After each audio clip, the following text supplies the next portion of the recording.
এই সূরা তার জন্য হেদায়েতের জন্য যথেষ্ট হয়ে যাবে। সুবহানাল্লাহ। আল্লাহ পাক বলেন ওয়াল আসরি, আসরের কসম, আসরের সময়ের কসম, যুগের কসম, ইতিহাসের কসম। আল্লাহ পাক শপথ করলেন আমি যেই জায়গার মধ্যে গিয়েছিলাম সেই জায়গায় চলে আসছি। আল্লাহ যে বললেন ওয়াল আসরি, সময়ের কসম। আল্লাহ পাক যে বললেন সময়ের কসম কেন করলেন? কারণ এই ওয়াল আসরুন শব্দের একটা অর্থ হলো আদ-দাহরুন, যুগের কসম, যুগের কসম। যেমন সূরা আদ-দাহরের শুরুতে আল্লাহ পাক বললেন হাল আতা আলাল ইনসানি হিনুম মিনাদ দাহরি লাম ইয়াকুন শাইআম মাযকুরা। আল্লাহ পাক বলেন আমার বান্দাদের মানব মণ্ডলীর এমন একটি সময় ছিল যেই সময় এই বান্দাদের কোনো নাম ছিল না, গ্রাম ছিল না, কোনো পরিচয় ছিল না। সুবহানাল্লাহ। লাম ইয়াকুন শাইআম মাযকুরা, উল্লেখযোগ্য বিষয়বস্তু হিসেবে পরিচয় দেওয়ার মতো আমার কোনো কিছুই ছিল না। আমি যখন মায়ের রেহেমের মধ্যে ছিলাম না, আমি ছিলাম আর ওয়াহের মধ্যে, রোজ জগতে ছিলাম। ওখান থেকে আল্লাহ পাক, আমার মা ছিল এক জায়গায়, আমার বাবা আরেক জায়গায়। আল্লাহ পাক বলেন আমার মায়ের বক্ষপিঞ্জর থেকে, আমার বাবার পৃষ্ঠদেশ থেকে আমি আল্লাহ এক ফোঁটা নাপাক পানি দিয়ে তোমাকে তৈরি করলাম। আল্লাহ পাক বলেন ইয়াখরুজু মিন বাইনিস সুলবি ওয়াত তারাইব। আল্লাহ পাক বলেন ইন্না খালাকনাকুম মিন তুরাবিন সুম্মা মিন নুতফাতিন সুম্মা মিন আলাকাতিন সুম্মা মিন মুদগা ফাকাসাউনাল ইযামা লাহমা।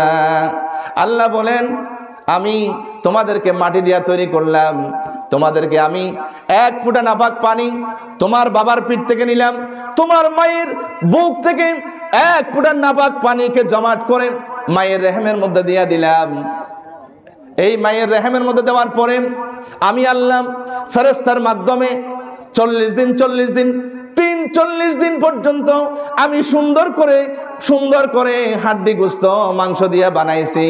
আল্লাহ বলেন সুম্মা নুখরিজুকুম তিফলা, বাচ্চার আকারে মায়ের গর্ভ থেকে আমি আল্লাহ বের করেছি। তুমি যখন মায়ের রেহেমের মধ্যে ছিলাম, মায়ের রেহেমের মধ্যে যখন তুমি ছিলাম, তখন একজন ফেরেশতা আমি মায়ের রেহেমের মধ্যে পাঠালাম। ওই ফেরেশতা রেহেমের মধ্যে গিয়া, মায়ের রেহেমের মধ্যে গিয়া দেখে আয় আল্লাহ এক ফোঁটা পানি দেখতে পাচ্ছে এখানে, নাপাক পানি। এই পানিটাকে আমি ফেসরাবের সাথে বের করে দিব কিনা? আল্লাহ বললেন না ফেরেশতা, এই নাপাক পানি নুতফাটাকে তুমি আলাকা, রক্তপিণ্ডে পরিণত করো। সুবহানাল্লাহ। ফেরেশতা বসে বসে 40 দিন পর্যন্ত মায়ের রেহেমের ভিতরে এই সাদা পানিটাকে রক্তপিণ্ড বানায়। এরপরে আল্লাহ বলেন ও ফেরেশতা তুমি চলে আসো। এরপর আরেকজন ফেরেশতা যায়, যাওয়ার পরে দেখে এখানে সামান্য রক্তের পিণ্ড দেখা যাচ্ছে, মার্বেলের সমান। এখন ফেরেশতা বলে আল্লাহ এখানে তো সামান্য রক্তের পিণ্ড দেখতে পাচ্ছি, এগুলা কি মাসিকের রক্তের সাথে বের করে দেব? আল্লাহ বললেন না, ও আমার ফেরেশতা এই রক্তপিণ্ডটাকে বসে বসে মাংসপিণ্ড বানাও, মুদগা বানাও। এই ফেরেশতা মায়ের রেহেমের মধ্যে বসে বসে মাংসপিণ্ড বানায় 40 দিন পর্যন্ত। আল্লাহ বলেন ও ফেরেশতা তুমি চলে আসো। আল্লাহ বলেন আরেকজন ফেরেশতা যাও। আরেকজন ফেরেশতা গিয়া দেখে আল্লাহ এখানে সামান্য মাংসের একটা ফুটলা দেখতে পাচ্ছি, মার্বেলের সমান, এটা কি করব? আল্লাহ নষ্ট করে দেব কিনা? আল্লাহ বললেন না, আমি আমার বান্দা তৈরি করব, এই মাংসপিণ্ডটাকে তুমি হাড্ডি গোস্ত দিয়া বড়ি বানাও। সুবহানাল্লাহ। আল্লাহ পাক বলেন ফাকাসাউনাল ইযামা লাহমা। আল্লাহ বলেন হাড্ডি গোস্ত চামড়া দিয়া আমি সুন্দর করে 7 ইঞ্চি পরিমাণ সুন্দর করে একটা বড়ি বানিয়েছি মায়ের রেহেমে। সুবহানাল্লাহ। বড়ি যখন হয়ে গেল আল্লাহ বলেন ফেরেশতা তুমি চলে আসো। আল্লাহ বলেন আমার বান্দার বড়ি যখন তৈরি হয়েছে এবার আমি নিজের হাতে আমার বান্দার মাথার ব্রেন এবং আমার বান্দার রুহটা আমি আল্লাহ নিজের হাতে দেব। সুবহানাল্লাহ। আল্লাহ বলেন ফানাফাখনা মির রূহিনা, আমি আল্লাহ আমি নিজের হাতে কুদরতের সাথে কুদরতের হাতের মাধ্যমে আমি আমার বান্দার মাথার ব্রেন, যেই ব্রেন দিয়ে হুফাজে কেরাম 30 পারা কোরআনকে মুখস্থ করে সেই ব্রেন, এরপরে তার রূহটা আমি আল্লাহ নিজের হাতে দিয়েছি। সুবহানাল্লাহ। আল্লাহ পাক নিজের হাতে যখন রূহটা দিলেন, এরপরে আবার এখানে পেটের ভিতরে তার নাড়াচাড়া শুরু হয়ে গেছে। এবার তার মাথা ছিল উপরের দিকে, পেটের ভিতরে আমাদের মাথা ছিল উপরের দিকে। কোথায় ছিল? কোন দিকে ছিল? উপরের দিকে। এই মাথা দুনিয়ার জমিনে কারো কাছে নত হবে না, একজনের কাছে নত হবে, তিনি হলেন আমার আল্লাহ। বলেন কার কাছে নত হবে? আল্লাহর কাছে নত হবে। কেন? কারণ কেন দেখেন, দুনিয়ার মধ্যে যত গাছপালা দেখেন সব কিছুর মাথা উপরের দিকে, আমাদের মাথা ছিল উপরের দিকে। এরপরে এই মাথা দিয়া মায়ের কলিজার নিচে কতবার যে মাথা দিয়ে আমরা তাকে মাথা দিয়ে ঢুস মেরেছি, পা দিয়া লাথি মেরেছি, 500,000 বারের উপরে মায়ের কলিজার মধ্যে পেটের ভিতরে লাথি মেরেছি। সুবহানাল্লাহ।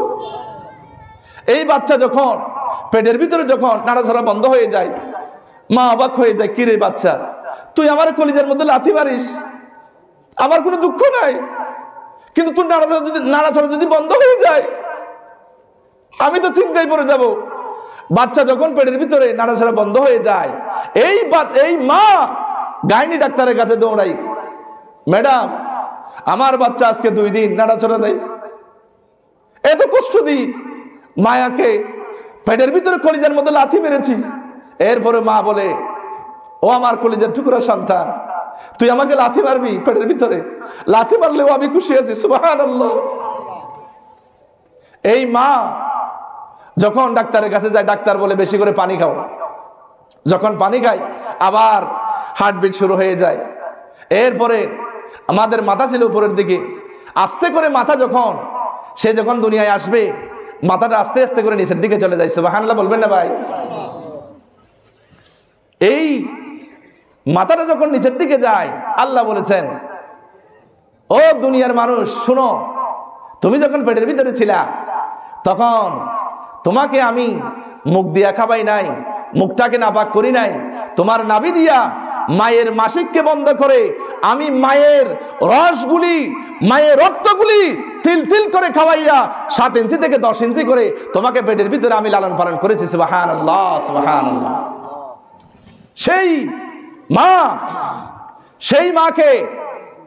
সেই মা তখন যখন রূহ আসে, মায়ের চেহারাটা শুকে যায়, মা খাইতে পারে না, বসতে পারে না, শুইতে পারে না। আল্লাহর হাবিব বললেন, ও আমার বান্দিনী, বাচ্চা ধারণ করার কারণে সারাদিন যে খাইতে পারো নাই, রাতের বেলা যে ঘুমাইতে পারো নাই, সমস্যা নাই, সারাদিন রোজা রাখলে যে সোয়াব, সারাদিন সারা রাত নফল ইবাদত করলে যে সোয়াব, সেই সোয়াব তোমার আমলনামায় দিয়ে দেওয়া হবে। সুবহানাল্লাহ, সুবহানাল্লাহ। সম্মানিত হাজিরিন, আল্লাহ পাক আমাদেরকে বললেন, কসম করে বললেন, যুগের কসম, যে সময় তোমার অসংখ্য বহু যুগ তোমার অস্তিত্ব আসার আগেই বিলীন হয়ে গেছে, আমি সেই সময়ের শপথ করে বলছি, ওয়াল আসরি, সময়ের কসম, যুগের কসম। এই বাচ্চা যখন দুনিয়ার বুকে আসে, আসার পরে ডাক্তারি বলেন, নার্স বলেন, লাইনটা যখন কেটে দিলেন, দুনিয়ার বুকে কেউ আমার জন্য আপনার জন্য খাবারের ব্যবস্থা করে নাই। আল্লাহ পাক রহমানুর রহিম, তিনি আমি দুনিয়াতে আসার আগেই আমার জন্য মায়ের বুকের মধ্যে আমার জন্য খাবার রিজার্ভ করে রেখে দিয়েছেন। সুবহানাল্লাহ, সুবহানাল্লাহ। এই মায়ের দুধ, এখানে আল্লাহ পাক শুধু দুধ নয়, এখানে ক্যালসিয়াম, ভিটামিন, মেডিসিন রেখেছেন, এবং এই দুধটাকে আল্লাহ পাক সামান্য মিষ্টি দিয়েছেন, এবং স্তনের মাথার মধ্যে ছোট্ট ছোট্ট 32টি ছিদ্র দিয়া আস্তে আস্তে করে আল্লাহ বলেন, আমার বান্দাকে আমি মায়ের দুধের মাধ্যমে আমি তাকে বাঁচিয়ে রেখেছি, খাওয়িয়েছি। সুবহানাল্লাহ, সুবহানাল্লাহ। এখন এই বাচ্চা যখন দুনিয়ার বুকে আসে, আসার পরে আল্লাহ বলেছেন, খবরদার, ইয়ারদিনা হাউলাইনি কামিলাইন, নারীদেরকে বললেন, এই মহিলা খবরদার, হাউলাইনি কামিলাইন, পরিপূর্ণ 2 বছর দুধ খাওয়াইতে হবে। একদিনও কম খাওয়াইলে আল্লাহর কাছে জবাবদিহি করতে হবে। 2 বছর দুধ খাওয়াবি, 2 বছরে মিনিমাম ডেলি একটা বাচ্চা মিনিমাম 8 বার দুধ খায়।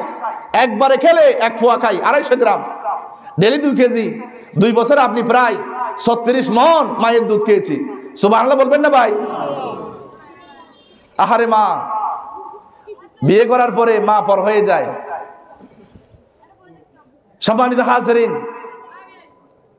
এই মা যখন সন্তানকে প্রসব করলো, আমরা সরু রাস্তা দিয়ে দুনিয়ার মধ্যে আসলাম, কত কষ্ট করে মুজাহাদা করে আমরা দুনিয়ার জমিনে আসলাম। অর্থাৎ আল্লাহ পাক বুঝাতে চাইলেন দুনিয়ার মধ্যে কষ্ট করে চলতে হবে, দুনিয়ার মধ্যে কষ্ট করতে হবে, আরাম আয়েশ করে খেলে হবে না। হযরত মারিয়াম আলাইহিস সালাতু ওয়াস সালাম যখন হযরত ঈসা আলাইহিস সালাতু ওয়াস সালামকে জন্ম দিলেন, এখন ক্ষুধার্ত অবস্থায়, ডেলিভারির পরে ক্ষুধার্ত, আল্লাহ একটি খেজুর গাছ উঠাই দিলেন। এখন হযরত মারিয়াম একটু দাঁড়াতেও পারে না, আল্লাহ গাছ দিলেন, গাছটার একটু নিচু করে দেন নাই। আল্লাহ বলেন মারিয়াম হাত দিয়া নিয়ে কষ্ট করে খা। সুবহানাল্লাহ বলবেন না ভাই?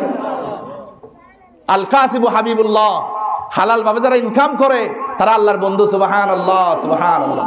সম্মানিত হাজিরিন, আল্লাহ বললেন, যুগের কসম করলেন, আমরা দুনিয়াতে আসার পরে 2 বছর পর্যন্ত মায়ের দুগ্ধ খেয়েছি, দুধ পান করেছি। এরপরে আস্তে আস্তে যখন আমি বড় হলাম, আমরা কোরআন হাদিস শিখি নাই। ওই যে আমার একটা ভাই আছে, নৌবাহিনী অফিসার, আমার ছোট ভাই, সে স্কুলে পড়তো, আমি মাদ্রাসায় পড়তাম। আমার দাদা যখন মারা গেল, খবরে গিয়া আমি সূরা ফাতিহা পড়ি, সূরা ইখলাস পড়ি, সে আমার পাশে দাঁড়িয়ে পড়ে, আমার সোনার বাংলা আমি তোমায় ভালোবাসি। আমার ভিতরে হাসি আসতেছে এমন, আমার আম্মার কাছে গিয়া বললাম, মা তোমার ছেলে আমার দাদার কবরস্থানে গিয়া পড়তেছে, আমার সোনার বাংলা আমি তোমায় ভালোবাসি। আমি ওয়াদা করিতেছি যে মানুষের সবাই সর্বদা নিজেকে নিয়ে যেতে রাখিব। আমার মাও হাসতে হাসতে শুরু। তা আমার মা জিজ্ঞেস করলেন, বাবা কবরে গিয়া মানে সূরা ফাতিহা পড়ে সূরা ইখলাস পড়বা, এরপরে আলহাকুমুত তাকাসুর এগুলা পড়বা, সারিকুল পড়বা, দরুদ শরীফ পড়বা, এগুলা কি পড়ো? তখন আমার ছোট ভাই বললেন, মা তুমি তো আমাকে স্কুলে পড়াইছো, স্কুলে তো আমাকে যেগুলা শিখাইছে আমি এগুলা কবরে পড়ছি। সুবহানাল্লাহ, সুবহানাল্লাহ। বাচ্চাদেরকে ধর্মীয় শিক্ষা দিতে হবে, না দিলে এই বাচ্চা, আল্লাহ বলেছেন আল মাল ওয়াল বানুনা জিনাতুল হায়াতিদ দুনিয়া, এই বাচ্চা সন্তান হলো দুনিয়ার সৌন্দর্য, রহমত, বরকত, নিয়ামত। আবার আল্লাহ বলেছেন ইন্নামা আমওয়ালুকুম ওয়া আওলাদুকুম ফিতনা, আবার গজব হয়ে যাবে সেই সন্তান চুরি করবে, ডাকাতি করবে, বাবাকে ধরে নিয়ে যাবে, মামলা মোকদ্দমায় বাবার নাম দিবে, আরেকজনের মেয়েটা নিয়ে যাবে, ইফটিজিং করবে, এরপরে টিকটক করবে ফেসবুকে। এখন তো মাশাআল্লাহ অশ্লীলতার, নাউজুবিল্লাহ, অশ্লীলতার কোনো শেষ নাই। মানুষেরা মনে করে ফেসবুক আইডি একটা খুলে এরপরে আপনার হারাম ইনকাম শুরু হয়ে যায়, দেহ প্রদর্শন করে। না, সম্পূর্ণ হারাম, এগুলা সম্পূর্ণ হারাম। বাচ্চাদেরকে মাদ্রাসায় দিবেন, মাদ্রাসায় দিয়ে গরিবেরা, এই জন্য আল্লাহ বললেন বেহেশতে যাবে গরিবেরা। বড় লোকদের আগে 500 বছর আগে গরিবেরা বেহেশতে যাবে। সুবহানাল্লাহ, সুবহানাল্লাহ। সম্মানিত হাজিরিন, আমরা নিজেকে নিজে চিনি না। এবার আসেন, আল্লাহ পাকের গুণবাচক নাম কয়টি? 99টি। এখানে সর্বশ্রেষ্ঠ নাম আল্লাহ। এই আল্লাহর ভিতরে 4টি বর্ণ আছে। এবার আমার হাতের দিকে তাকান, আমি সেই জায়গায় চলে আসছি। আমাদের পরিচয় কি দেখেন, এই মোবাইলটা যেমন নোকিয়া মোবাইল, তাহলে আমার এই যে বডিটা, দেহটা আল্লাহ দিলেন, আমার বডির মালিক আল্লাহ, সেটা দেখেন। এই যে আমাদের আঙ্গুল কয়টা? 5টা। আমাদের আহমদ রাজা হুজুর আসেনি, কোনো চলে গেছে না? আমাদের হুজুরের কিন্তু 6টা আঙ্গুল। এগুলা এমনি মজা করে বলতেছি। আল হুকমু আলাল আকসার, মেজরিটি শুড বি গ্রান্টেড। অধিকাংশ মানুষের আঙ্গুল কয়টা? 5টা আঙ্গুল। এইটা দেখেন, আলিফ লাম, লাম 2টা মিলে হা, অর্থাৎ 5টা আঙ্গুল প্রমাণ করে এটা আল্লাহ নামের পরিচয়। অর্থাৎ এই বডিটা আমি দিলাম, এই বডির মালিক আমি আল্লাহ। বলেন না সুবহানাল্লাহ, বলবেন না? আরো দেখেন, এই যে আমার ডান হাত, আমার ডান হাতের তালুতে একটা আরবিতে সংখ্যা আছে 18। ইলিশ মাছের কাটার মতো এরকম, যেটা এটা আরবিতে 8, এরকম লেস দেন গ্রেটার দেনের মতো, আপনারা বুঝবেন। এটা নিচের দিকে থাকলে 8, এটা আরবিতে 8। আমার হাতে এক আছে 18 আছে। আমার বাম হাতের তালুতে আছে 81। এবার আপনারা যোগ করেন 18 আর 81 কত? কত? 99। আল্লাহ পাকের গুণবাচক নাম কয়টি বলেন? 99টি। হিসাব পাইছেন? এবার আল্লাহ পাক বলেন ওয়াফি আনফুসিকুম আফালা তুবসিরুন। আল্লাহ বলেন তোমার বডির ভিতরে আমার নিদর্শন আছে, তোমরা কি দেখো না? সুবহানাল্লাহ। আল্লাহ পাক বলেন আমি তোমাকে বানিয়েছি, তোমাকে আমি সৃষ্টি করেছি। এই জন্য আল্লাহ বললেন ইন্না ইবাদি লাইসা লাকা আলাইহিম সুলতান ইল্লা মানিত্তাবাআকা মিনাল গাওয়িন। আল্লাহ বললেন আমার প্রকৃত মুমিন বান্দা যারা, তাদেরকে শয়তান কোনোদিন গোমরা করতে পারবে না। সুবহানাল্লাহ। তবে যারা শয়তানের ইত্তেবা করবে, শয়তানের যারা অনুসরণ করবে, ইল্লা মানিত্তাবাআকা মিনাল গাওয়িন মানাহু দাল্লিন, তারা পথভ্রষ্ট হয়ে যাবে, জাহান্নামী হয়ে যাবে। নাউযুবিল্লাহ। সুতরাং আমরা আল্লাহ পাক বলেন ওয়াল আসরি, যুগের কসম, যেই যুগটা আমার আপনার কাছ থেকে অতিক্রান্ত হয়ে গেছে, আমি মায়ের রেহেমে আসার আগেই অসংখ্য কাল যুগ আমাদের কাছ থেকে চলে গিয়েছে। সুবহানাল্লাহ। আমরা দুনিয়ায় আসার পরে মায়ের রেহেমে ছিলাম, এটার নাম হলো আলেমে বুতুন। মায়ের পেটটা হলো একটা জগৎ। এই জগৎ থেকে আল্লাহ পাক বললেন আমি তোমাকে মায়ের পেট থেকে বের করেছি, দুনিয়ার জমিনের কেউ বের করে নাই। আল্লাহ পাক বলেন আল্লাহু আখরাজাকুম মিন বুতুনি উম্মাহাতিকুম লা তা'লামুনা শাইআ। আল্লাহ বললেন আমি যখন তোমাদেরকে বের করেছি মায়ের পেট থেকে, যেই সময় বের করেছিলাম সেই সময় লা তা'লামুনা শাইআ, তোমার হোশ ছিল না, জ্ঞান ছিল না, কথা বলার মতো বাকশক্তি ছিল না। যেমন প্রাণীর মতো প্রাণীরা নিজের বাক শক্তিটাকে জাহের করতে পারে না, আমরা ছিলাম সেই রকম। আল্লাহ বলেন ছোট্টবেলায় তুমি যখন ছোট্ট ছিলা নিজের কাপড়টা নিজে পরতে পারো নাই। আবার এমন একটা সময় আসবে আল্লাহ পাক বলেন এই দুনিয়ার জমিনে যেই সময় তোমাকে দিয়েছি, দুনিয়ার একটা বিশাল মেয়াদ দিয়ে আমরা পাঠিয়ে দিয়েছি। নবীজি বলছেন আমার উম্মতি মা বাইনা 60 ওয়া 70। আল্লাহর হাবিব বলেন আমার উম্মতদের দুনিয়ার হায়াত হবে 60 থেকে 70-এর মাঝামাঝি সময়। এই সময়ের পরে অবশ্যই আল্লাহর সান্নিধ্যে চলে যেতে হবে। যখন আপনি মারা যাবেন চোখ দুটা বন্ধ হয়ে যাবে, এরপরে আপনি আপনার নিজের কাফনের কাপড়টা নিজে পরতে পারবেন না। আপনার নাম চৌধুরী থাকবে না, মেম্বার চেয়ারম্যান থাকবে না, মন্ত্রী থাকবে না, আপনার নাম হয়ে যাবে লাশ। কি হবে? লাশ। বলবে লাশ। লাশ মানে কি? এটা আরবি শব্দ, লাশ আইয়ুন, যার কিছুই নাই, মারা গেলে আর দাম নাই। দেখেন না আপনাদের ঘরের ময়লাগুলি একটা ঝুড়িতে রাখেন না, ময়লা ডাস্টবিন আছে না, এগুলা কোথায় রাখেন? এখান থেকে একটা জায়গায় রাখেন। এই ময়লা আল্লাহর হাবিব বলেন আর দুনিয়া জিফা ওয়া তালিবুহা কিলাব, দুনিয়াটা হলো একটা ময়লা ডাস্টবিন। এই ময়লা দুনিয়া যারা তালাশ করে, দুনিয়া লুবি যারা, ওয়া তালিবুহা কিলাব, তারা হলো কুকুর, তারা হলো কুত্তা। দেখবেন ময়লা ডাস্টবিনের মধ্যে বেশিরভাগ কুকুর থাকে। এটা আমার কথা নয়।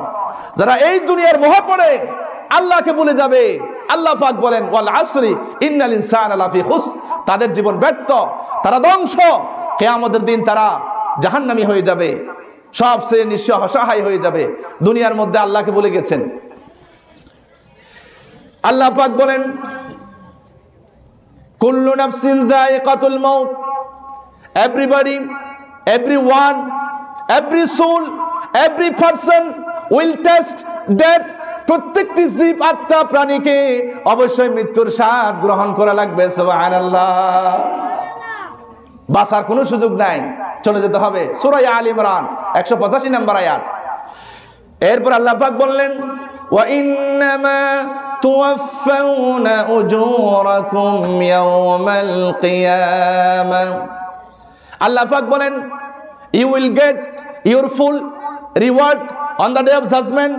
কিয়ামতের দিন তোমার প্রতিদান, দুনিয়ার আমলনামাগুলিকে আল্লাহ পাক একটা মেমোরি বানাবেন, একটা কিতাব বানাবেন। আল্লাহ পাক বলেন ওয়া কুল্লা শাইইন আহসাইনাহু কিতাবা। আল্লাহ বলেন এই দুনিয়ার হায়াত যা দিয়েছি এটাকে আমি একটা রেকর্ড করব। আল্লাহ পাক বলেন প্রত্যেকটি বান্দার কাদের মধ্যে দুইটা ফেরেশতা দিয়েছি, রাইটার দিয়েছি, কাদেব দিয়েছি।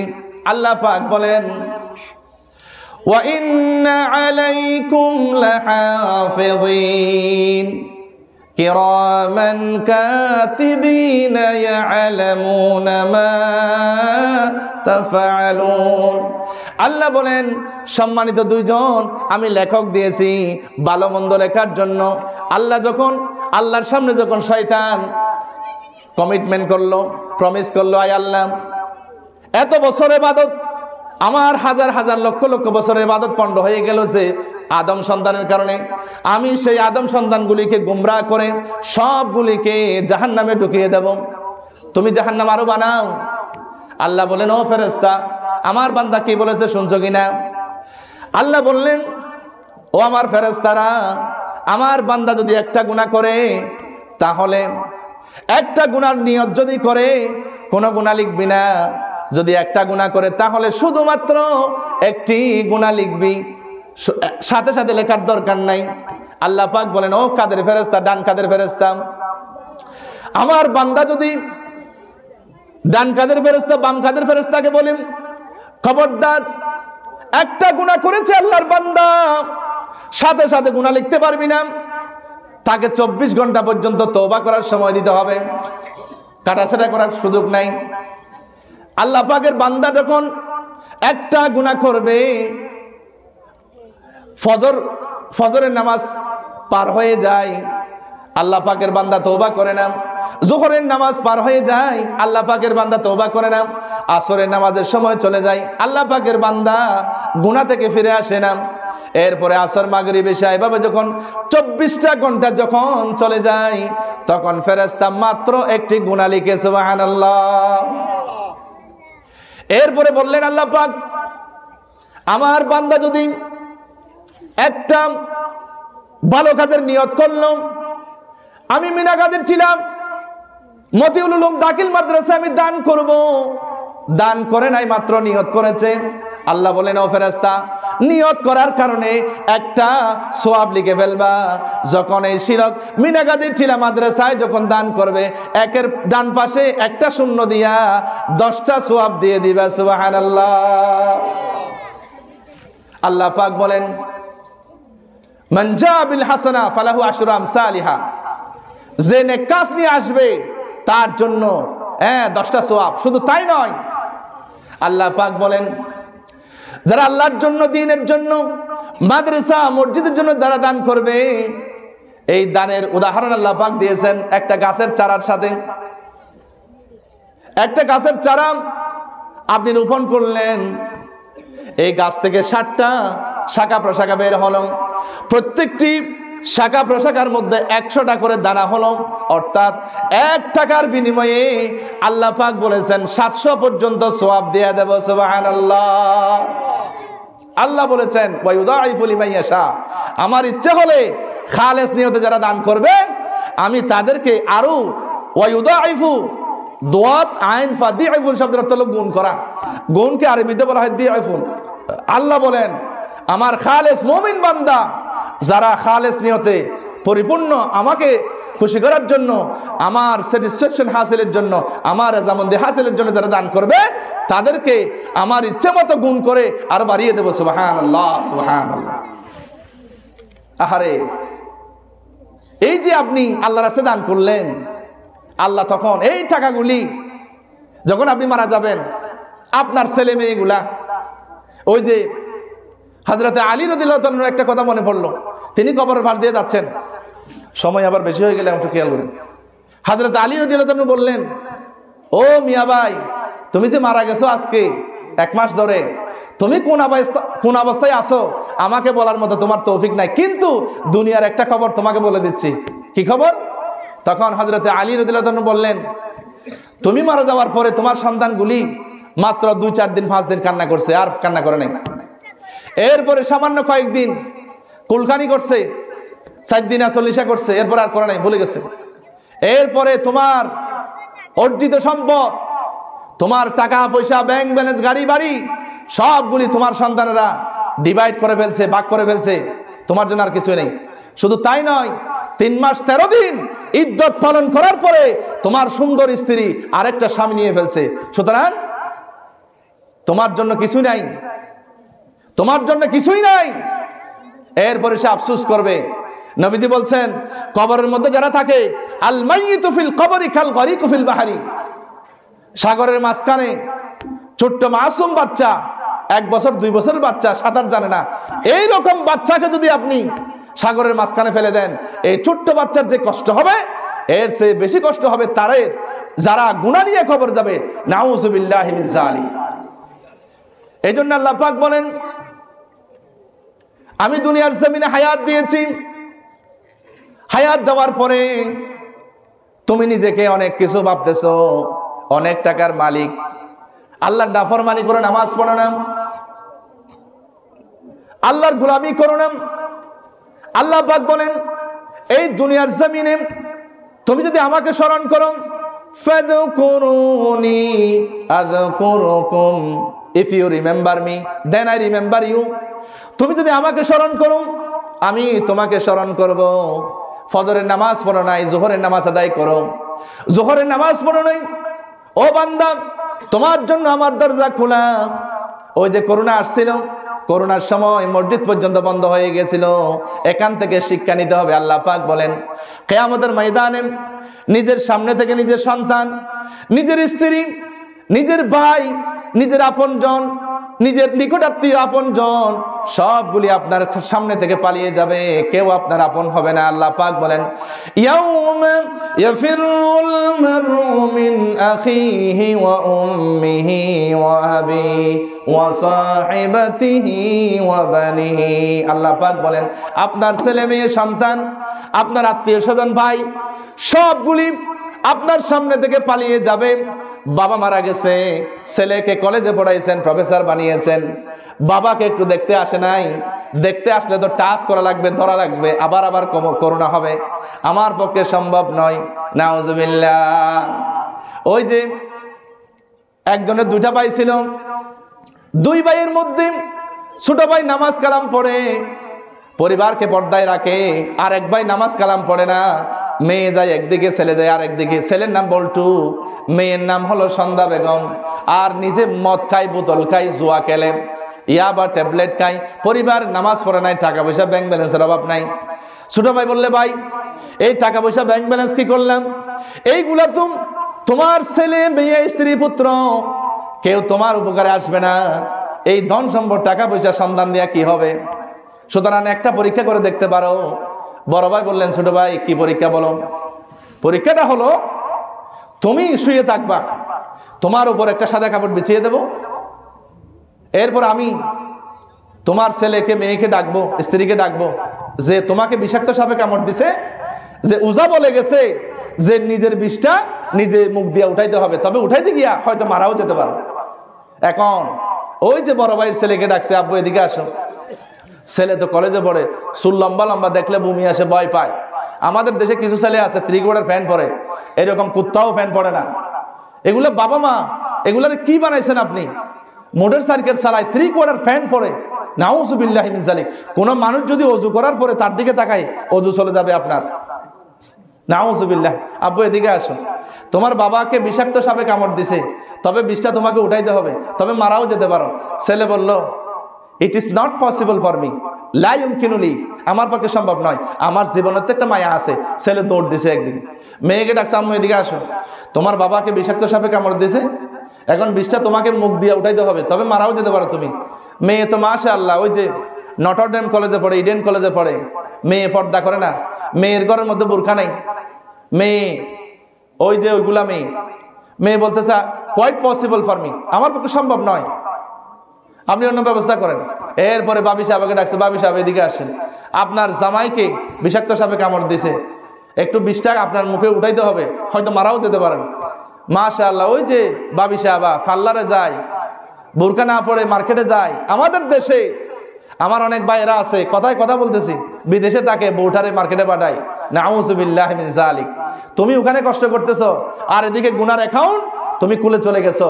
তোমার স্ত্রী কেন মার্কেটে যাবে, তোমার স্ত্রী কেন ব্যাপারটা চলবে, সমস্ত গুনার অ্যাকাউন্ট সে চালু করে চলে গেছে। নাউযু বিল্লাহি মিন যালিক। ফাইন্না হালুদ দুনিয়া কাযালিক, this is the nature of life, this is the circle of, এটাই হলো দুনিয়ার রীতি। এরপরে বড় ভাই উঠে বলল ভাই আমি তো সারাটি জীবন ধন সম্পদ করেছি, কষ্ট করেছি, আপনার বাবা আল্লাহ পিঠ থেকে বানাইছেন কেন? কারণ পিঠের মধ্যে সন্তানকে মানুষ করার জন্য, এই মেরুদণ্ডকে শেষ করে দেয় সন্তানকে মানুষ করার জন্য, এই জন্য আল্লাহ মেরুদণ্ড থেকে সন্তানকে তৈরি করেছেন। সুবহানাল্লাহ বলবেন না ভাই? এরপরে মায়ের বুক থেকে আল্লাহ তৈরি করলেন সন্তানকে। এই সন্তান, যে সন্তান নামাজ পড়ে না, সেই সন্তানকে আপনি আদর করেন, মোবাইল কিনে দেন, সেই সন্তানকে খাওয়ান, সেই সন্তান বাড়িতে জায়গা দেন, ভালো করে জায়গা দেন।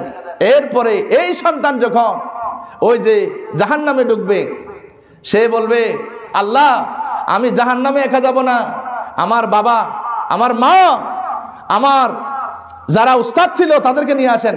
রব্বানা আরিনাল লাদাইনা আদাল্লানা নাজআলহুমা তাহতা আকদামিনা লিয়াকুনা মিনাল আসফালিন, আমি তাদেরকে জাহান্নামের নিচে দিয়া তারপর আমি জাহান্নামে যাব। নাউযু বিল্লাহি মিন যালিক।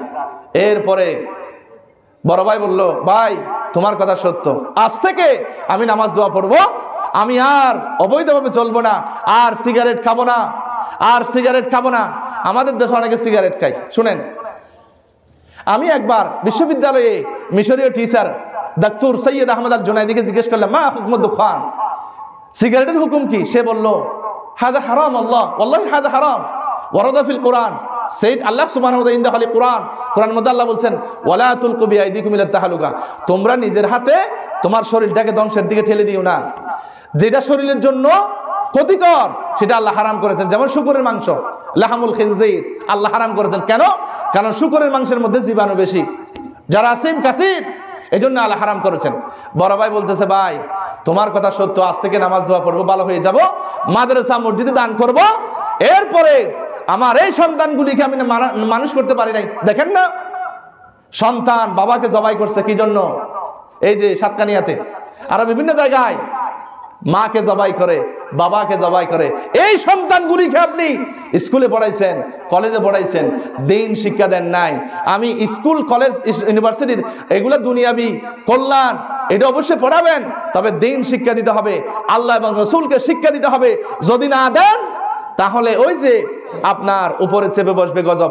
সম্মানিত হাজিরিন, এই জন্য আল্লাহ বললেন ওয়াল আসরি, সময়ের কসম। এই যে সময়, আল্লাহ বললেন ইতিহাসের কসম, সময়ের কসম, যুগের কসম। আমি একটা সময় দিয়েছি হায়াত, এই হায়াত হলো মানুষের আসল মূলধন। মানুষেরা সব সময় সবচেয়ে বেশি আল্লাহর দেওয়া নিয়ামত হলো সময়। যেমন দেখেন, মূল্যবান একটা কথা বলি শুনেন, আপনার কাছে একটা প্রতিবন্ধী বাচ্চা আছে, মনে করেন একটা সুস্থ সুন্দর বাচ্চা মরা জন্ম নিল, সুন্দর বাচ্চা, সুস্থ বাচ্চা, কিন্তু দুনিয়াতে বাঁচে নাই, মরা জন্ম নিছে। এই বাচ্চাটাকে তাড়াতাড়ি দাফন দিয়ে দাও। কিন্তু একটা বাচ্চা আপনার প্রতিবন্ধী হয়ে আসছে দুনিয়াতে, কিন্তু 2 মিনিট দুনিয়ার মধ্যে হায়াত পাইছে, 2 মিনিট। আল্লাহ বললেন এই বাচ্চাটাকে তুমি সুন্দর করে গোসল দাও, দাফন দাও, জানাজা পড়ে তাকে সম্মান দাও। কেন? আল্লাহ মাত্র 2 মিনিট বাচ্চা দুনিয়ার মধ্যে। কুল্লু মাউলুদিন ইউলাদু আলাল ফিতরা ফাআবাওয়াহু ইউহাউইদানিহি আও ইউনাসসিরানিহি, প্রত্যেকটা বাচ্চা ইসলামের ফিতরতের মধ্যে জন্মগ্রহণ করে। সুবহানাল্লাহ, সুবহানাল্লাহ। এরপরে হিন্দু হলে হিন্দু বানায়, বৌদ্ধ হলে বৌদ্ধ বানায়। এই বাচ্চা ওইদিকে সুন্দর একটি বাচ্চা, সুস্থ সবল, দুনিয়াতে হায়াত পায় নাই। এই প্রতিবন্ধী বাচ্চাটি দুনিয়ার মধ্যে মাত্র 1 মিনিট 2 মিনিট অথবা একদিন সময় পেয়েছে, মারা গেছে। আল্লাহ বলেন তার জন্য জানাজার ব্যবস্থা করো। এরপরে জানাজা পড়তে গিয়ে একটা দোয়া পড়ে, আল্লাহুম্মা জাআলহু লানা ফারাতাও ওয়াজআলহু লানা আজরা ওয়া যুখরা ওয়াজআলহু লানা শাফিয়া ওয়া মুশাফফা। একটা দোয়া পড়ে না? এই দোয়ার অর্থ কি আমরা খেয়াল করছি? না। আল্লাহ বললেন আমার এই বাচ্চা, আমার এই মাসুম বেগুনা বাচ্চা যেটা মারা গেছে, এই বাচ্চাটাকে আমার জন্য উপহার হিসাবে, আমার জন্য যাতে কল্যাণ হয়, আল্লাহ তোমার হেফাজতে রেখে দাও।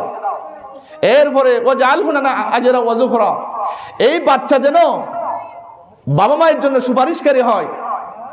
ওয়াজআলহু লানা শাফিয়া ওয়া মুশাফফা, এই বাচ্চা জন্য কিয়ামতের ময়দানে আল্লাহর দরবারে বাবা মাকে ছাড়া এই নাবালিগ সন্তান বেহেশতে প্রবেশ করবে না। সুবহানাল্লাহ, সুবহানাল্লাহ।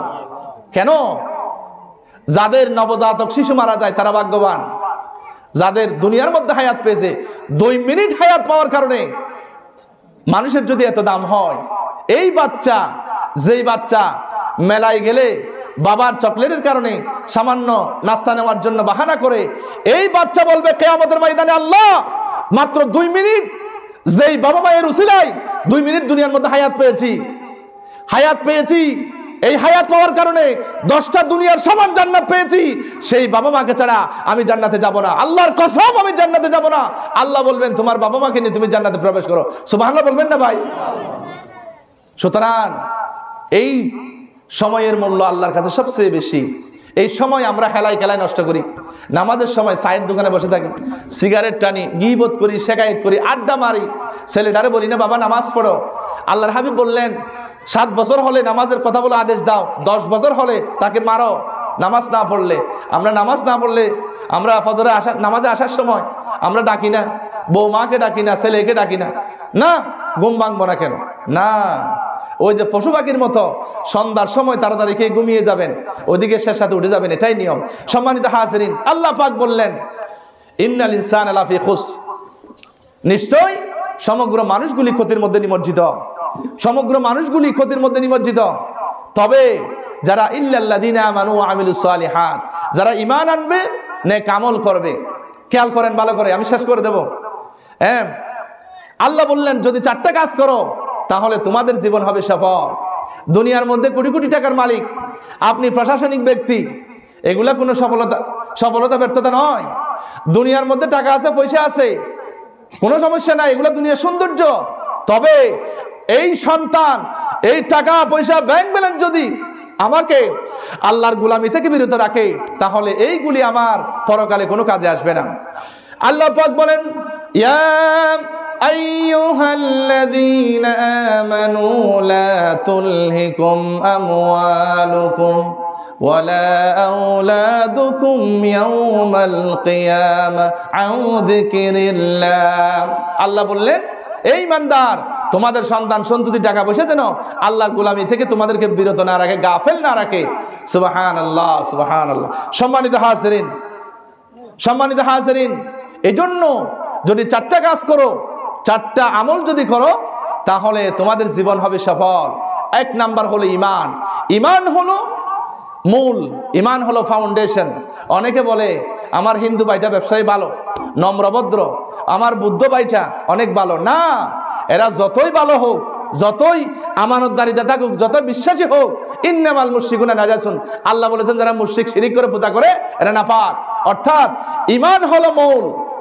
আপনি কোন কলেজে ভর্তি হবেন এটা আপনার ব্যক্তিগত ব্যাপার, কিন্তু আপনি যদি বলেন আমি মুসলমান হবেন কিনা, হিন্দু হবেন, এটা আপনার ব্যক্তিগত ব্যাপার। কিন্তু মুসলমান হওয়ার পরে যদি, ঈমান আনার পরে যদি বলেন আমি শরীয়তের আইন মানব না, ওই যে আমাদের দেশের এক নেতা বলছেন আমরা শরিয়া আইনে বিশ্বাসী না, নাউজুবিল্লাহ বলবেন না ভাই? শরিয়া আইনে বিশ্বাসী না মানে বুঝছেন, উনি নাম কিন্তু মুসলমান, কিন্তু উনি মুরতাদ হয়ে গেছে, ইসলাম থেকে খারিজ হয়ে গেছে।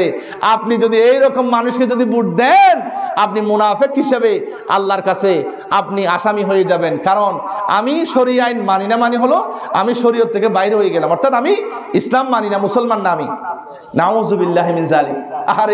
আহারে তোমরা আজকে চলো, খাবার খাও, রিজিক খাও, আজকে দুনিয়ার মধ্যে চলো। 17 বছর কোথায় ছিল আমি জানি, আমরা জানি সব কিছু। আজকে ইন্দুরের গর্ত থেকে বের হইছ, শরিয়া আইন মানি না বলো, তারপরে উমরা করার জন্য টুপি দিয়া আপনি ওই যে জিদ্দায় গিয়া আপনি মক্কা মদিনায় যাও। আল্লাহ বলে লা লাব্বাইকা ওয়া সাআদাইক, তোমার হাজির আমি গ্রহণ করলাম না। নাউজুবিল্লাহি মিন যালিক। সুতরাং আমরা সব বুঝি, কিন্তু ভালো দল বুঝি না। আমরা সব বুঝি, হুজুর এত কথা বলে, এতগুলা দল আমরা কোন দিকে যাব? কেন আপনারা বাজার করতে গেলে এতগুলা মাছ তো কিনবো না, এটা তো বলেন না। আপনার যদি রোগ হয়, এতগুলা ডাক্তার, কোন ডাক্তারের কাছে যাব? ভালো ডাক্তার তো চিনেন, ভালো মাছ তো চিনেন, মামলা মোকদ্দমা করলে ভালো উকিল তো চিনেন, এরপরে কাপড় কিনতে গেলে ভালো কাপড় কোনটা সেটা চিনেন, বিয়ে করতে গেলে সুন্দর মেয়ে কোনটা সেটা চিনেন, আর ভালো দল চিনেন না। আল্লাহ পাক আমাদেরকে বোঝার তৌফিক দান করুক, আমিন। সম্মানিত হাজিরিন, সম্মানিত হাজিরিন, আমি এখন দোয়া করে দিচ্ছি। আমি যা বললাম অনেকগুলি আপনাদেরকে বলার ইচ্ছে ছিল, সময় স্বল্প, আপনাদেরকে বেশি কষ্ট দিব না। আল্লাহ পাক যেন আপনারা যারা আর্থিকভাবে অনেক টাকা আপনারা দান করেছেন, আলহামদুলিল্লাহ, এখানকার শিলকের মানুষগুলি সরল সরল সুজা মানুষ, দানশীল মানুষ। আয় আল্লাহ, যারা এখানে যারা দান করেছে, তাদের যাদের বাড়িতে রোগী আছে, অসহায় আছে, রোগাক্রান্ত আছে, নবীজি বলছেন আস-সাদাকাতু তারুদ্দুল বালা, বালা মুসিবত থেকে আল্লাহ হেফাজত করুক। এবং যারা বিমারি অসুস্থ রোগী আছে, আল্লাহ পাক তাদেরকে শেফায়ে কামেলা দান করুক। যারা ক্যান্সারে আক্রান্ত, আমার সুহেল ভাইয়ের আম্মা যান অসুস্থ, ক্যান্সারে আক্রান্ত, আল্লাহ পাক ওই মাকে শেফায়ে কামেলা দান করুক। যারা আপনারা দান করেছেন, আয় আল্লাহ, এই শিলকবাসীর এই দানকে কঠিন মুসিবতের সময় আল্লাহ নাজাতের উসিলা বানিয়ে দিও, আমরা বলি আমিন। এখন আমি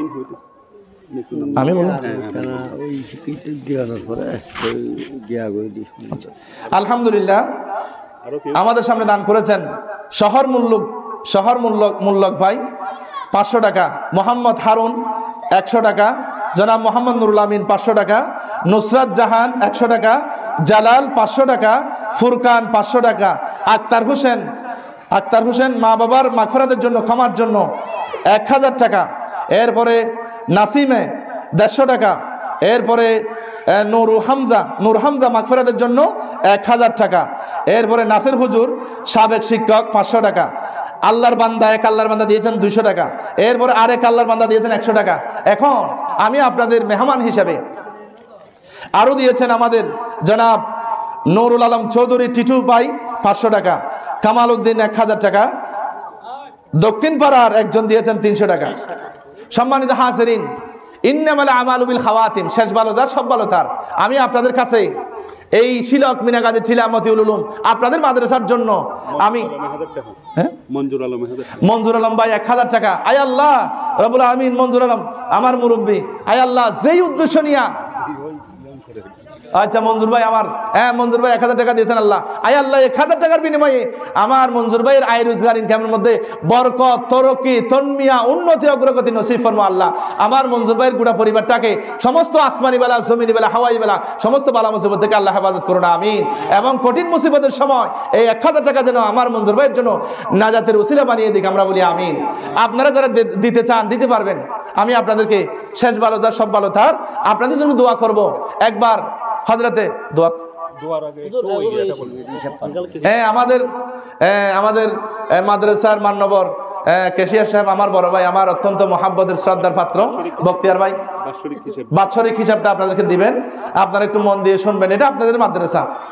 এখানে আপনারা যে বসে আছেন, আল্লাহর কাছে সব রেকর্ড হয়ে গেছে, এগুলো সব কোরআনে আছে। কোরআন ছাড়া কোনো কথা নাই, কোরআন হাদিস ছাড়া কোনো ওয়াজ শুনবেন না, কোরআন হাদিস শুনবেন সব সময়। এই জন্য আমার বক্তিয়ার ভাই বলবেন।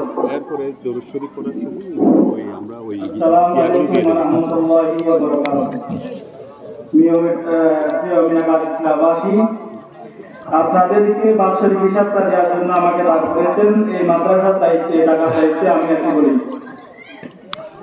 তাই আপনাদেরকে এই বছরের আমি হিসাবটা দিয়েছি। আপনারা যদি চান তাহলে মাদ্রাসায় এসে আমাদের কাছ থেকে বুঝে নিতে পারবেন। অন্যথায় আপনাদেরকে আমরা জানুয়ারি মাসে বিলকুলের মধ্যে এটা আমরা লাগিয়ে দিব, তখন আপনারা সব কিছু দেখতে পারবেন। আপনারা আসবেন, আমাদের কাছ থেকে হিসাব চাইবেন, হিসাব দিয়ে দেবো ইনশাআল্লাহ। এই পর্যন্ত আমার কাছে জানুয়ারি হয়েছে সেপ্টেম্বর মাস পর্যন্ত আয় হয়েছে 5,48,648 টাকা। জানুয়ারি হচ্ছে সেপ্টেম্বর পর্যন্ত মাসিক চাঁদা আয় করেছি আমরা, প্রত্যেক বাড়ি গিয়ে গিয়ে আমরা যে চাঁদাগুলো আদায় করেছি ওইটা হচ্ছে 2,72,912 টাকা। সর্বমোট আমাদের হচ্ছে 8,57,560 টাকা। ওই টাকা হচ্ছে আমাদের ইনকাম মাদ্রাসা থেকে। আমাদের জানুয়ারি হইতে সেপ্টেম্বর পর্যন্ত শিক্ষক শিক্ষিকা কর্মচারী বেতন বাবদ 6,39,200 টাকা। 2 ঈদে মিলে আমরা টাকা পেয়েছি। 2 ঈদে বোনাস বাবদ শিক্ষকদের দেওয়া হয়েছে 50% বেতনের 79,900 টাকা।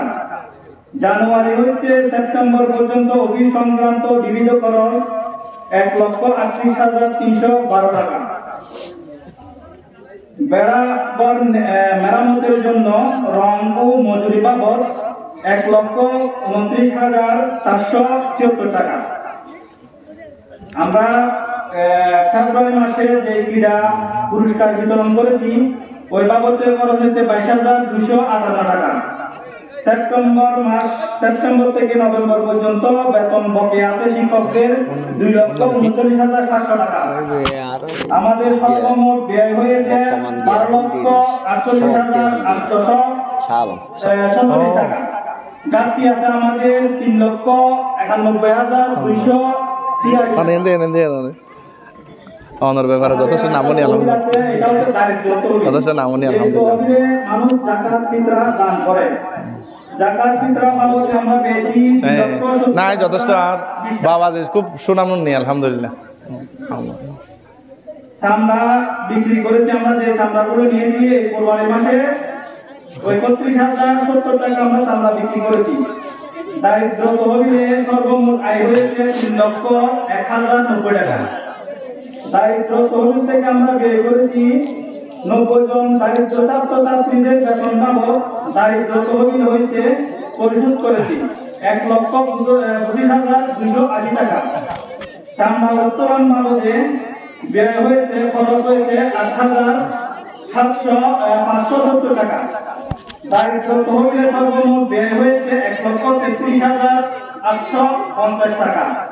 অবশিষ্ট আমাদের অ্যাকাউন্টে আছে 1,67,240 টাকা। এই হচ্ছে আমাদের বাৎসরিক আয়ের হিসাব। এইটা আমাদের আর 2 মাস বাকি আছে, নভেম্বর এবং ডিসেম্বর।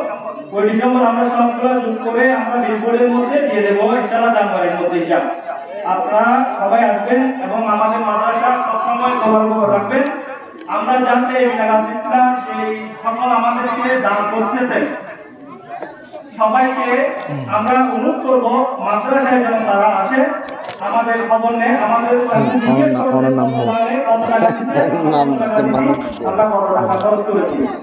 মাশাআল্লাহ সুবিধা হবে, আমাদেরকে তাহলে আমাদের হিসাবটা সুন্দর থাকবে। তাদের কাছে মিনাগাছটা সকল আমাদের মিনাগাছটা যে সকল বাড়ি থেকে আমরা এই বাসির চাঁদা নিই, ওই চাঁদার জন্য আমাদের হাত থেকে হিসাব নেয়।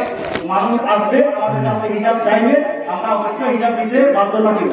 আর আমাদের মিনাগাছটা যে সকল বাড়িঘর থেকে আমরা ওই চালাচ্ছি।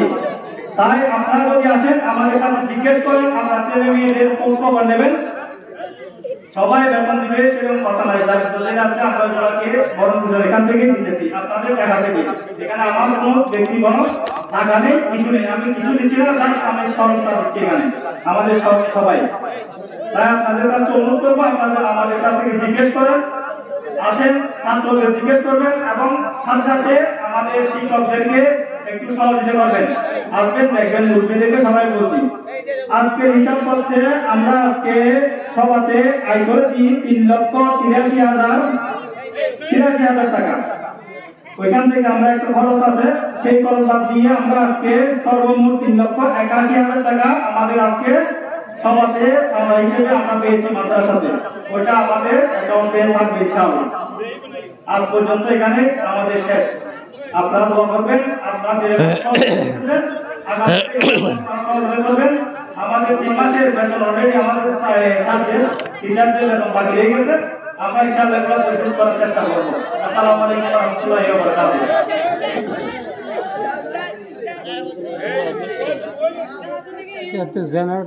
সম্মানিত হাজরিন, এখন আমরা একটু জিকির করি, আমরা মোনাজাত করব। আমরা যারা এখানে দান করেছেন, আমাদের সামনে উপস্থিত হয়েছেন আমাদের অত্র মাদ্রাসার সাবেক সভাপতি, আমাদের সকলের মুরব্বী, মান্যবর মুরব্বী জনাব আলহাজ মোহাম্মদ শাহ আলম সাহেব। আমি আমার আঙ্কেলের অনেক সুনাম শুনেছি আলহামদুলিল্লাহ। উনি অত্যন্ত মানবিক দানবীর। আল্লাহ পাক উনাকে আরও বেশি, উনার জানে মালে আরও বেশি তরক্কি আল্লাহ পাক দান করুক, আমরা বলি আমিন। সম্মানিত হাজরিন, আমরা যারা আপনাদের টাকার হালাল পয়সা দিয়া এই মিনাগাজী টিলা মাদ্রাসা চলতেছে, আপনারা মাসিক দান করেন, যখনই যাই আপনারা কোনোদিন কাউকে ফেরত দেন না। আল্লাহর কাছে সবাই আমরা দোয়া করব, একটু জিকির করি। ইয়া সাহিবাস সিররি ইন্নাস সিররা ক্বাদ যাহারা ওয়া লা উরিদু হায়াতি বা'দা মাশতাহারা লা ইলাহা ইল্লাল্লাহ লা ইলাহা ইল্লাল্লাহ লা ইলাহা ইল্লাল্লাহ লা ইলাহা ইল্লাল্লাহ লা ইলাহা ইল্লাল্লাহ মুহাম্মাদুর রাসূলুল্লাহ সাল্লাল্লাহু আলাইহি ওয়াসাল্লাম। আল্লাহুম্মা আমিন। اللهم انزل البركة والشفقة والراحة والفضل والكرم والعزة في هذه الحفلة الدينية يا رب العالمين. اللهم اهدنا الصراط المستقيم صراط الذين لا خوف عليهم ولا هم يحزنون. اللهم إنا نسألك رضاك والجنة ونعوذ بك من سخطك والنار. ربنا ظلمنا أنفسنا وإن لم تغفر لنا وترحمنا لنكونن من الخاسرين. ربنا يا ربنا يا ربنا कर ले तो मकबूल मेरे ये दुआ या इलैही खौफ खशियत दिल में अफजू कीजिए सब गुनाहों से बचा कर अपना मजनू कीजिए गुनाहों के किश्ती डुबा दे खुदाया तू दरियाए रहमत बहा दे खुदाया पड़ गया जिस पर नजर बंदा को मौला कर दिया आ गया जिस दाम में जोश कतरा को दरिया कर दिया बादशाह जुर्म मारा दरगुजर माँ गुनहगारी में तू मुर्ज़गार आय अल्लाह ताला আমরা তোমার কতিপয় গুনাহগার গোলাম আল্লাহ আয় আল্লাহ জুমাদাল উলামা একদম শেষের দিকে আল্লাহ শিলক বিনাগাদি টিলামতিউল উলুম দাখিল মাদ্রাসার উদ্যোগে আয়োজিত আয় আল্লাহ আজকের এত সুন্দর আল্লাহ নুরানি মাহফিলে আল্লাহ যারা দান করেছেন আয় আল্লাহ যারা উপস্থিত হয়েছেন আয় আল্লাহ আমার ডান পাশে জনাব আলহাজ শাহ আলম সাহেব সহ আমার বড় ভাই জনাব ওয়াহিদুল আলম ভাই সহ আয় আল্লাহ আজকের অনুষ্ঠানের যিনি সভাপতিত্ব করেছেন জনাব হাবিলদার আহমদ সৈয়দ সাহেব আয় আল্লাহ রাব্বুল আমিন উনি অসুস্থ আয় আল্লাহ আমার সোহেল ভাই রাম্মাজান ক্যান্সারে আক্রান্ত সাহিবা আসরতান আয় আল্লাহ এই শিলক মিনাগাদি টিলার মাইকের আওয়াজ যতটুকু যাচ্ছে আয় আল্লাহ আমাদের মধ্য থেকে আল্লাহ যারা বিমারি অসুস্থ আল্লাহ এই মাহফিলের উসিলাই দানের উসিলাই আল্লাহ সবাইকে আল্লাহ বিশেষ করে জনাব হাবিলদার আহমদ সৈয়দ সাহেবকে আল্লাহ তুমি শেফায়ে কামেলা কুল্লিয়া নসিব ফরমা আল্লাহ আয় আল্লাহ আমি তোমার নগণ্য গোলাম আল্লাহ কোরআন এবং হাদিস দিয়া যে সামান্য আলোচনা করেছি আমার আলোচনায় ভুল হতে পারে আয় আল্লাহ এই ভুলগুলি তোমার বান্দাদের স্মৃতি থেকে মুছে দিয়ে আয় আল্লাহ যাহা কিছু আল্লাহ সঠিক কথা বলেছি আল্লাহ এই সঠিক কথা অনুযায়ী আমাদেরকে আমল করে নিজের জীবনটাকে পরিশুদ্ধ করার তৌফিক দান করিও আল্লাহ আয় আল্লাহ শিলক মিনাগাদি টিলা মতিউল উলুম দাখিল মাদ্রাসায় পরিচালনা কমিটিতে যারা আছেন এই কষ্ট যারা করতেছেন আল্লাহ বিশেষ করে আল্লাহ শিলক মতিউল উলুম আল্লাহ মিনাগাদি টিলা মাদ্রাসার শিক্ষক শিক্ষিকা বৃন্দ সহ আয় আল্লাহ এই তোমার আল্লাহ মসজিদ হলো তোমার ঘর মাদ্রাসা হলো রসুলের ঘর আল্লাহ তোমার হাবিবের ঘরের মধ্যে আল্লাহ যারা দান করেছেন আয় আল্লাহ সকলের জন্য কিয়ামতের দিন কঠিন মুসিবতের সময় নাজাতের ওসিলা বানিয়ে দিও আল্লাহ আয় আল্লাহ রাব্বুল আমিন আয় আল্লাহ রাব্বুল আমিন যে উদ্দেশ্য নিয়ে তারা দান করেছেন আল্লাহ সেই উদ্দেশ্যের মধ্যে কামিয়াবি নসিব ফরমা আল্লাহ আয় আল্লাহ আমাদের মধ্য থেকে যারা আল্লাহ তোমার ঘর দেখি নাই তোমার হাবিবের রওজায়ে মুতাহারা দেখি নাই। আয় আল্লাহ, কাফনের কাপড় পরার আগে এহরামের কাপড় পরে লাব্বাইক আল্লাহুম্মা লাব্বাইক বলে তোমার ঘরে গিয়ে হাজিরা দেওয়ার মতো আয় আল্লাহ তোমার হাবিবের রওজায় গিয়ে সালাম দেওয়ার তৌফিক দান করি আল্লাহ। আয় আল্লাহ রব্বুল আলামিন, এই মাহফিলের জন্য যারা কষ্ট করেছেন আল্লাহ কিয়ামতের দিন নাজাতের ওসিলা বানিয়ে দিও আল্লাহ। রব্বানা তাকাব্বাল মিন্না ইন্নাকা আনতাস সামিউল আলিম ওয়া তুব আলাইনা ইন্নাকা আনতাত তাওয়াবুর রহিম। আল্লাহুম্মা ইজআল আখিরা কালামিনা ইনদা সাকরাতিনাল মাউত বিশাহাদাতি আল্লা ইলাহা ইল্লাল্লাহু মুহাম্মাদুর রাসূলুল্লাহ সাল্লাল্লাহু আলাইহি ওয়াসাল্লাম। আসসালামু আলাইকুম ওয়া রাহমাতুল্লাহ। ওয়া আলাইকুম সালাম।